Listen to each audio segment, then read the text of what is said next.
détenus qui perdent le sentiment de leur faiblesse.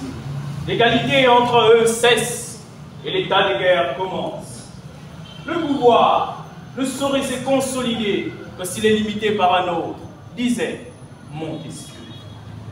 Le pouvoir de l'État s'élit dans la distance que le procès pénal instaure entre la victime et les prévenus, sinon que celui du pouvoir se voit exclu, car l'élimitant, même dans sa plus grande rigueur, le droit constitutionnel ne saurait sanctionner les hommes autant qu'ils ont fait des actes et des lois. Et ces droits aux sanctions politiques alors oscillent et vacillent au rythme intrépide et ahurissant d'un paramétrage défaillant. Mais alors, au sombre recoin de ces désespoirs, on peut l'apercevoir.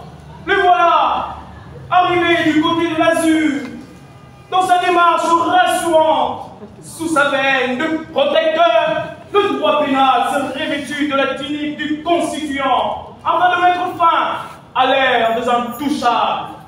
Et cette population, languissante, longtemps en attente, crie alors Hosanna au droit pénal constitutionnel, Hosanna à celui qui juge et condamne autant le chef d'État que le Premier ministre, car à sa venue, tous sont responsables.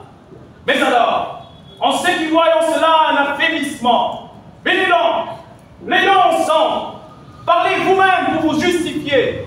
Que diriez-vous à ces hommes qui mourirent comme martyrs et sans défense entre les sombres mains du maréchal Mobutu? Car la Cour suprême à l'époque pouvait juger de tout, sauf les affaires privées de Seko ainsi que des savants du MPR.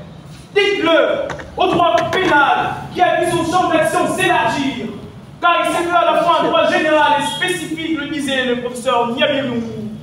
Dites-le à la Constitution qui a vu sa protection être renforcée. Dites-le enfin à la mère démocratie qui a vu son œuvre accomplie.